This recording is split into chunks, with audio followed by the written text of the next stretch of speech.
อย่างที่ทุกคนรู้กันนะครับว่าโนบิตะเนี่ยถึงจะแย่ทุกอย่าง แต่เขาก็มีความสามารถพิเศษที่โดดเด่นอยู่หลักๆ3อันก็คือ ยิงปืนแม่นมาก เล่นพันได้เก่งมาก แล้วก็นอนกลางวันเก่งมากด้วย แต่จริงๆแล้วรู้ไหมครับว่าโนบิตะคุงเองเนี่ยก็มีความสามารถพิเศษที่แอบซ่อนอยู่อีกหลายอย่างด้วย แต่เราแทบไม่เคยเห็นใครพูดถึงมันเลย เพราะมันไม่มีอะไรให้น่าพูดถึงนะงั้นเดี๋ยวเรามาดูกันว่ามันมีอะไรบ้าง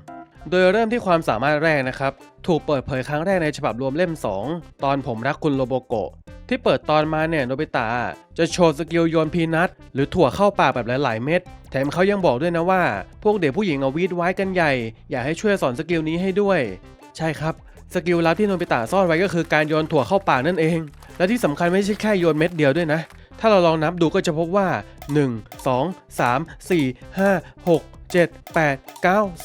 10 เม็ดนี่คือความสามารถที่ไม่ธรรมดาเลยจริงๆและนี่ยังไม่ใช่ทั้งหมดนะเพราะพอเนื้อเรื่องในตอนนี้ดำเนินไปโนบิตะเขาก็โชว์สกิลนี้อีกทีต่อหน้าหุ่นยนต์โรโบโกะและในเวลาแค่ไม่กี่เฟรมโนบิตะก็พัฒนาสกิลนี้จนสามารถโยนถั่วเข้าปากได้13เม็ดติดต่อกันจนโรโบโกะต้องชมว่าสุดยอดไปเลย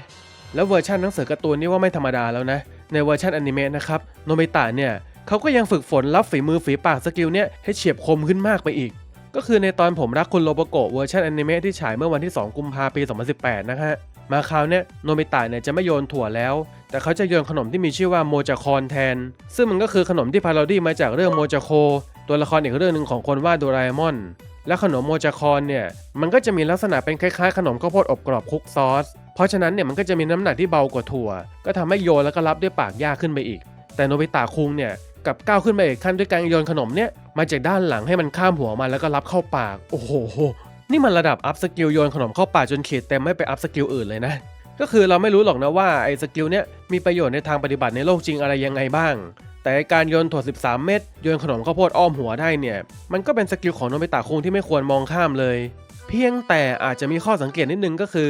อในโดราเอมอนคอมิกพลัสเล่ม2นะครับตอนถึงโดนต่อยก็บ่อยยั่นเนี่ยมันจะเป็นตอนที่มีรุ่นพี่เกเรมาหาพวกโนบิตะโดราเอมอนเนี่ยก็เลยเอายาเหล็กให้โนบิตะกินเป็นเม็ดๆแบบนี้ซึ่งพอกินเข้าไปก็จะทำให้ร่างกายแข็งเป็นเหมือนเหล็กประมาณ10 นาทีทีนี้พอโนบิตะเนี่ยจะไปซัดกับรุ่นพี่คนนั้นเขาก็โยนยาเม็ดหนึ่งเข้าปากแต่ปรากฏว่า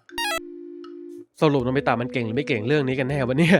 อันที่จริงแล้วนะฮะไอการละเล่นโยนถั่วพีนัทเข้าปากเนี่ยมันก็เป็นกิจกรรมที่ได้รับความนิยมเยอะเลยนะในสมัยยุคโชวะของญี่ปุ่นก็คือสมัยนั้นจะมีการ์ตูนที่พูดถึงสิ่งนี้อยู่บ่อยๆอย่างอนิเมะเรื่องที่ชื่อซาซาเอะซังที่เป็นอนิเมะระดับประเทศของญี่ปุ่นเลยเนี่ยก็ยังเคยมีฉากที่ตัวละครโยนคุกกี้เข้าปากก็คือมันเป็นเทรนด์ที่ใครๆก็ทำกันเลยนั่นแหละอย่างในโดราเอมอนเองเล่ม10นะครับตอนข้างในกระเพาะอาหารมันจะมีฉากที่ชิซุกะจังเนี่ยก็กินถั่วโดยการโยนเข้าปากเหมือนกันด้วยก็เลยทำให้ในหนังสือโดราเอมอนฟูคายโยมิไกด์เนี่ยนะครับที่เป็นเหมือนหนังสือแนะนำการอ่านเรื่องโดราเอมอนแบบเจาะลึกเนี่ยก็บรรยายว่าทั้งโนบิตะและก็ชิซุกะจังนั้นจะโยนถั่วกินเข้าปากเหมือนกันก็เลยทำให้ทั้งคู่เนี่ยเป็นเหมือนคู่แท้ที่จะได้แต่งงานกันในอนาคตนั่นเองแหมความโรแมนติกจากการโยนถั่วเข้าปากเนี่ยมันเจ๋งเสียนี่กระไร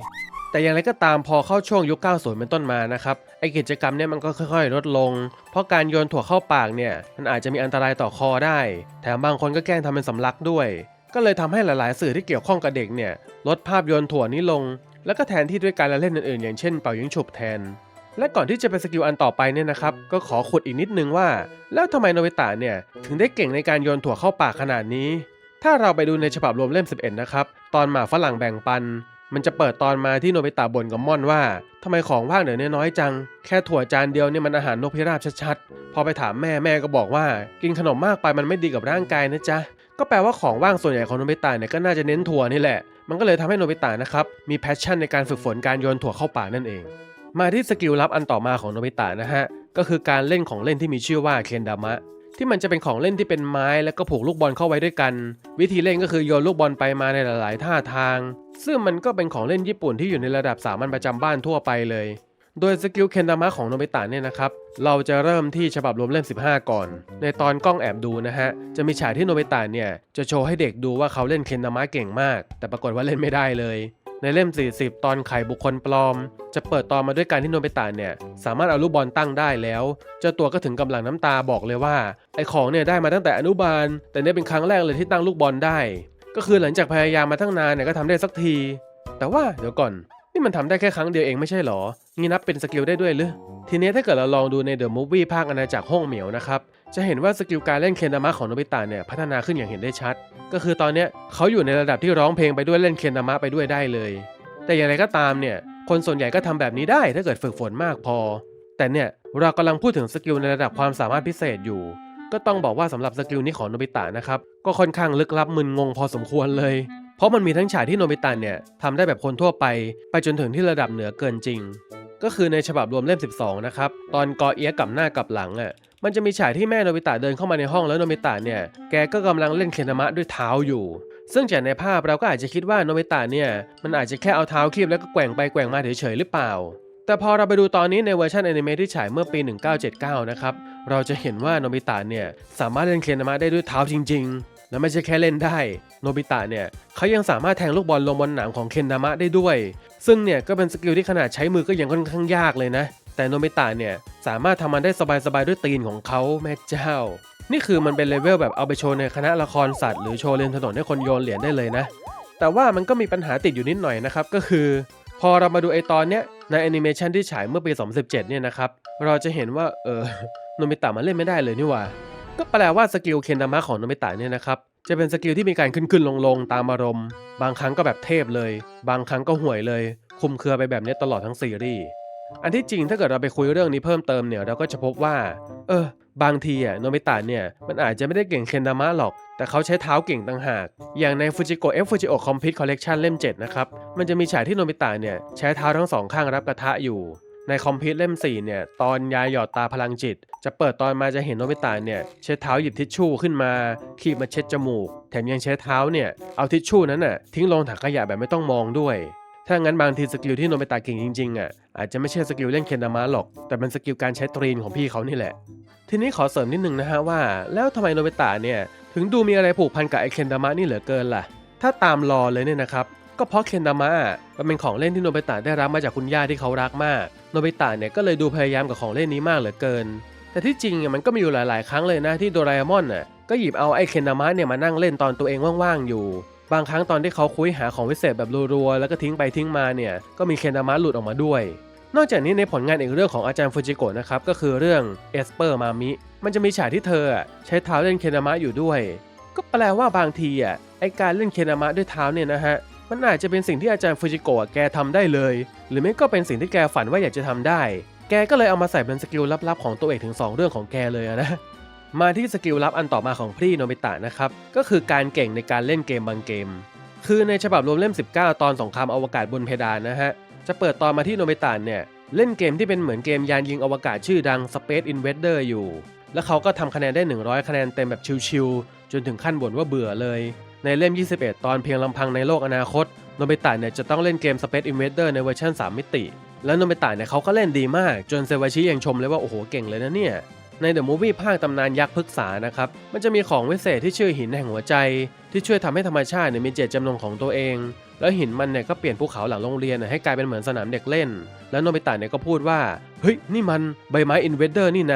าแล้วท่าทางของเขาเนี่ยก็ไล่ยิงศัตรูใบไม้อย่างมั่นใจมากก็แสดงว่าโนบิตะเนี่ยเขาเก่งเกมแนวอินเวดเดอร์นี่แบบสุดๆเลยแต่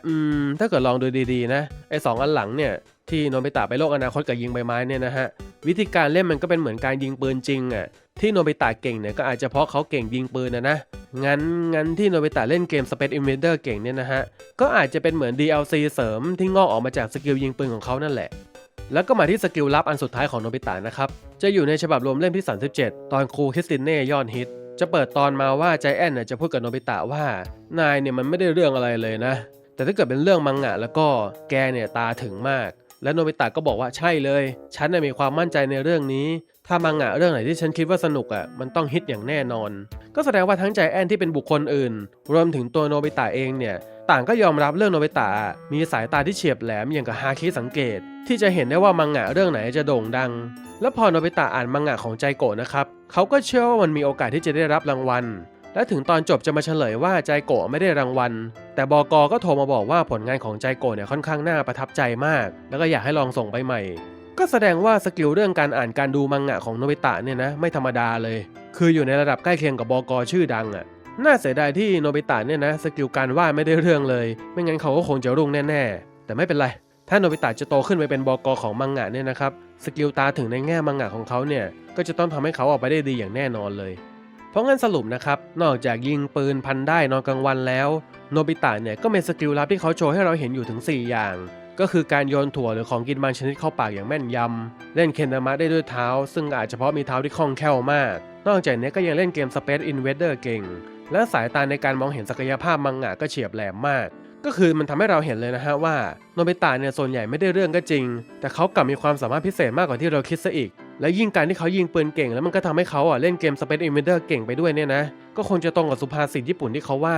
ถ้าคุณเก่งในสิ่งหนึ่งมันก็จะทำให้คุณต่อยอดและก็เก่งไปได้ในหลายๆเรื่องนั่นเองโอ้ยไม่ได้จบได้เทพแบบนี้มาเป็นชาติแล้ววะ